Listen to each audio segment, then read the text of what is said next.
안녕하십니까. 매의 눈으로 세상의 흐름 읽어드리는 Y타임스 정세 분석의 추부길입니다. 중국의 시진핑 주석이 뜬금없이 중국은 민주주의 국가다 이렇게 우기고 있습니다. 그래서 그 배경이 뭔지 관심이 쏠리고 있습니다. 그동안 미국이 중국을 가리켜서 권위주의적 정권이다 또는 전제주의적 정권이다 이렇게 몰아붙여 왔었는데, 중국이 여기에 대해서 정면으로 대항하기 위해서 스스로 민주주의라는 단어를 꺼내들면서 미국이 이런 딱지 붙이기에 반격을 시도한 것이다, 이런 분석이 나옵니다. 사실 미국의 반중국 연대를 구성하는 가장 큰 배경 중에 하나가 전제주의 중국이 세계의 패권 장악을 시도하는 것을 막아야 된다, 이런 명분이었죠. 12월 출범하는 민주주의를 위한 정상회의, 그러니까 서밋 포 데모크라시도 따지고 보면 이 중국의 최대 약점이 민주주의적인 구석이라고는 전혀 없다. 자, 이런 점 때문에 중국을 포위하기 위해서 출범하는 거죠. 이 중국을 지목한 이 지적은 지난 2월 바이든 대통령이 시진핑 주석을 향해서 일갈한 말이기도 합니다. 특히 민주주의를 위한 정상회의는 이 중국 입장에서 보면 사실상 중국을 배제하기 위한 국제적 연합체죠. 그러니까 유엔이 할 수 없는 일들을 중국만 겨냥해서 할 수도 있고, 더불어 중국을 완전 포위하는 반중국 블록이라는 점에서 중국이 민감하게 대응하는 요소이기도 합니다. 바로 이런 미국의 민주주의를 위한 정상회의에 정면으로 도전하기 위해서 중국도 민주주의 국가라는 말을 꺼내든 것으로 보입니다. 시진핑 주석은 지난 10월 베이징에서 열린 중국 공산당 중앙인민대표대회 업무회의에서 진정한 민주주의의 개념에 대해서 작심 발언을 쏟아낸 바 있습니다. 시 주석은 우선 민주는 전 인류의 공동 가치다 그러면서 중국 공산당과 중국 인민이 시종 중요한 이념으로 견지하는 것이다, 이렇게 말을 꺼냈습니다. 그러면서 민주는 소수 국가의 특허가 아니다라고 주장을 한 겁니다. 시진핑 주석은 이어서 민주의 개념으로 4가지에 준거하고 8가지 기준을 제시했는데요. 조금 이따 이제 간단하게 말씀드리겠습니다만 한마디로 궤변이고, 중국식 민주를 견강부회식으로 나열한 억지 주장이나 다름없습니다. 요점만 설명하자면 이렇습니다. 민주주의의 4가지 준거 설명드리죠. 첫째, 인민이 투표권을 가졌고 또 참여권도 있는가. 두 번째, 지도자가 공약으로 내세운 것들이 후에 얼마나 실현되었는가. 세 번째, 정치 과정의 제도와 법률이 진정으로 집행되는가. 네 번째, 권력이 진정으로 인민의 감독과 제약을 받는가. 자, 이 4가지, 이게 중국하고 해당되는 게 하나라도 있다고 생각하십니까, 여러분? 자, 민주주의에 8가지 기준이 있습니다. 국가 지도부가 법에 따라 질서 있게 교체되는가. 두 번째, 전체 인민이 법에 따라 국가와 사회의 업무, 그리고 경제와 문화 사업을 관리하는가. 셋째, 인민 군중이 이익 요구를 원활하게 펼칠 수 있는가. 네 번째, 사회 각 방면이 유효하게 국가의 정치 생활에 참여하는가. 다섯 번째, 국가의 정책 결정이 과학화, 민주화를 실현하는가. 여섯 번째, 인재가 공평 경쟁을 통해 국가 관리 시스템에 진입할 수 있는가. 일곱 번째, 집권당이 헌법과 법률 및 규정에 따라 국가 업무를 수행하는가. 여덟 번째, 권력 운영이 유효한 제약과 감독을 받는가. 시진핑 주석은 이런 4가지 준거와 8가지 기준의 중국은 이미 중국식 민주주의 제도를 통해서 이루어지고 있다라고 말하면서 미국은 전혀 그렇지 못하다라고 주장을 하고 있는 겁니다. 여러분, 그렇다면 시진핑 주석은 무슨 근거로 중국에서 민주주의가 이루어졌다고 말했을까요? 바로 전국인민대표대회, 전인대라고 그러죠. 이 전인대하고 지방의 각급 인민대표대회로 구분되는 인민대표대회 제도를 통해서 민주주의가 이루어지고 있다라고 주장한 겁니다. 그러면 과연 그 전인대 제도가 민주주의를 이루고 있는 것인가 설명드리죠. 지난 11월 5일에 시진핑 주석은 자신의 거주지가 있는 베이징의 중란하이 투표소에서 베이징의 시청구 인민대표를 뽑는 선거에 투표를 했습니다. 이 장면은 중국의 관영 매체를 통해서 대대적으로 보도가 됐습니다. 시 주석은 기표한 후에 초대형 중국 국기 앞에 놓인 붉은 투표함에 투표용지를 넣습니다. 그는 인민 대표를 뽑는 것은 인민이 국가의 주인이라는 것을 구현하는 것이다. 이런 말도 했습니다. 자, 5년마다 치러지는 이 직접 선거는 구, 향, 진, 인민대표 같은 이런 기층 인민대표를 뽑는 선거입니다. 중국은 그 윗단계부터는 간접 선거로 치러집니다. 구 인민대표는 상위 기관인 시, 성의 인민대표 선출에 참여하고 이들은 다시 헌법상 중국의 최고 권력기관인 전국인민대표대, 이게 이제 국회격이죠. 여기 대표 3,000여 명을 뽑게 됩니다. 베이징에서는 이날 구인민대표 4,898명, 향과 진인민대표 11,137명을 뽑았습니다.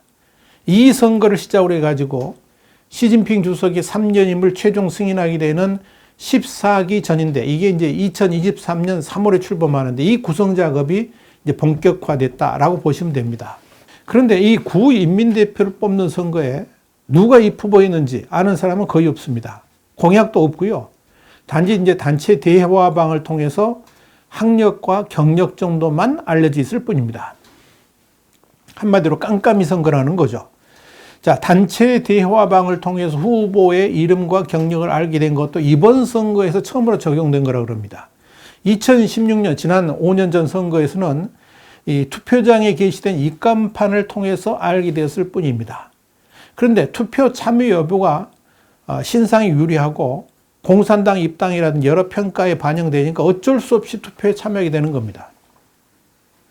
더불어 아무나 입후보를 할 수도 없습니다. 공산당 당국의 승인을 받지 못하면 출마가 금지됩니다.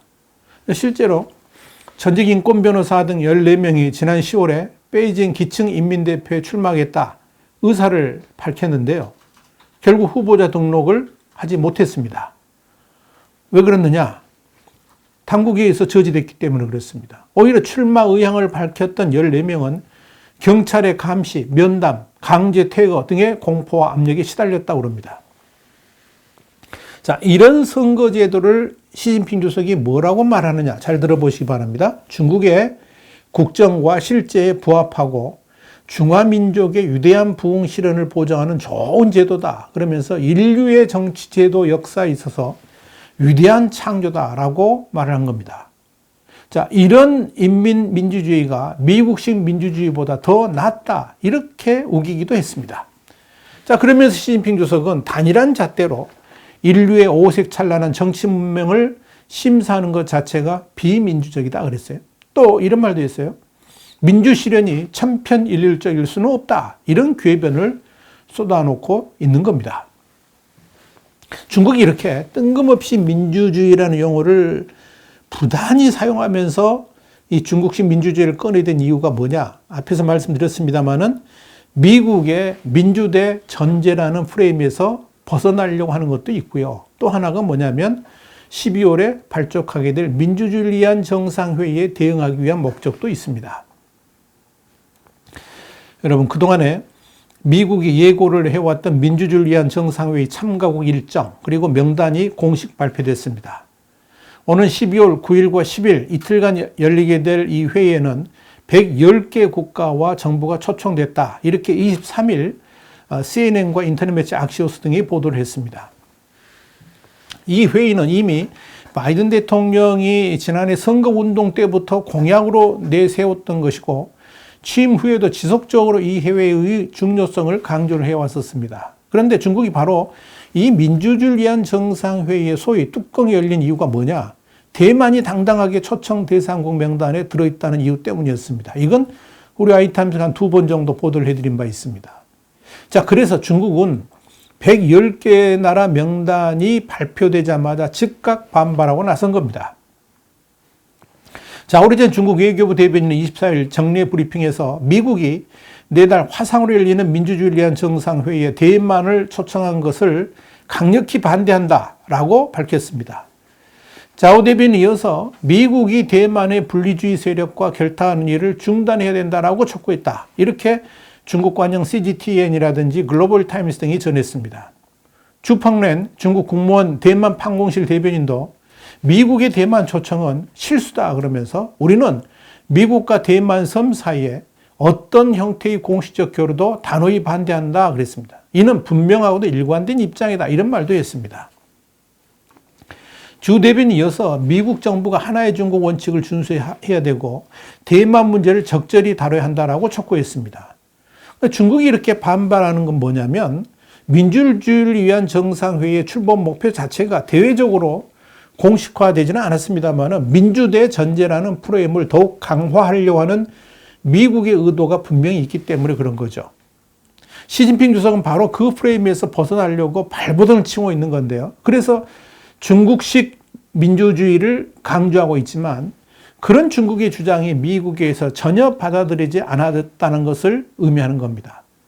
특히 민주주의를 위한 정상회의에 중국은 초청받지를 못했고요. 대신 대만이 그 자리를 차지했다는 것은 이 대만에게도 아주 중요한 의미를 던져줍니다. 과거 대만이 중화민국 이름으로 유엔 안전보장이사회의 공식 회원 국가였던 것을 상기시켜주기 때문에 그런 겁니다. 그래서 중국은 다양한 채널을 통해서 그동안의 고위급 회담 이런 다양한 채널을 통해서 민주주의를 위한 정상회의에 대만이 참여하는 것을 막으려고 했고요. 대신 중국도 참여를 원한다. 이런 메시지를 보낸 것으로 알려졌습니다. 그러나 미국 입장에서는 중국의 주장 자체가 일고의 가치도 없는 것으로 판단했기 때문에 원래의 안대로 추진된 겁니다. 이건 시진핑 주석이 뜬금없이 중국식 민주를 그렇게도 강조하고 외쳤건만 미국의 귀에는 전혀 들리지 않았다는 것을 뜻합니다. 이거 당연한 일이죠. 당연한 일인데 중국 입장에서는 감히 중국을 빼고 대만을 넣었다 그러면서 반발하고 있는 겁니다. 이와 관련해가지고 수인홍 베이징 인민대 국제관계학 교수는 24일 사우스차이나 모닝포스트하고의 인터뷰에서 이런 말을 했습니다. 미국은 그간 민주주의 정상회의에 대만을 초청하는 문제를 모호하게 언급해왔다 그러면서 초청을 강행한 것은 미중 정상회담의 결과물이 얼마나 미약했는지를 보여주고 양국의 갈등은 더욱 심화될 것이다 이렇게 말을 했습니다. 자, 민주주의를 위한 정상회의와 관련해가지고 중국의 분위기가 험악하죠. 그런데 이것과는 달리 대만은 환영이 일색입니다. 대만 총통부의 장둔환 대변인은 24일 바이든 미국 대통령이 대만을 민주주의 서밋에 초대 감사다 그러면서 탕펑 행정원 정무위원과 샤오메이친 주미 대만 대표처 대표가 참석해서 민주주의를 수호하려는 대만의 굳센 신념을 전하겠다 이렇게 말을 했습니다. 민주주의를 위한 정상회의에 대만의 차잉원 총통이 직접 참석하지 않고 천재 해커 출신의 트랜스젠더 출신인 이 탕펑이 영문명으로는 이 오드리 탕인데요. 이 오드리 탕이 디지털 정무위원 자격으로 참석한 거게 되는데 이건 이제 최대한 중국을 자극하지 않으려는 그런 의도가 아닌가 이렇게 보입니다. 이 또한 미국과 대만이 사전 조율을 했을 가능성이 큽니다. 자, 그렇다면 민주주의 정상회의 어떻게 진행될까요? 미국 국무부는 민주주의를 위한 정상회의가 권위주의 차단, 부패 퇴치, 인권 존중, 증진 이 세 가지 기본 주제에 초점을 맞춰서 진행될 것이다. 이걸 분명히 했습니다. 누가 봐도 중국이라는 전제주의 국가를 겨냥하고 있다는 것을 금방 알 수가 있을 겁니다. 그리고 백악관은 민주주의를 위한 정상회의에 중국이 지금 반발하고 있지 않습니까? 여기에 대해 바이든 대통령은 하나의 중국 정책을 지지하는 원칙을 견지해왔지만 대만 해협의 평화와 안정을 훼손하려는 시도에 대해서는 강력히 반대한다. 이렇게 말을 했습니다. 이게 무슨 말이냐? 한마디로 대만의 민주주의를 위한 정상회의에 참여하는 것에 대해서 시비 걸지 말라, 왈가왈부하지 말라 이렇게 말을 한 겁니다. 자, 이렇게 중국을 민주대 전제 프레임에 가두려고 하는 미국의 계획은 이제 본격 실행 단계에 들어섰습니다. 민주주의를 위한 정상회의는 아마도 미국의 동맹국과 우호국으로서 단단한 결속을 다지게 되는 계기가 될 겁니다.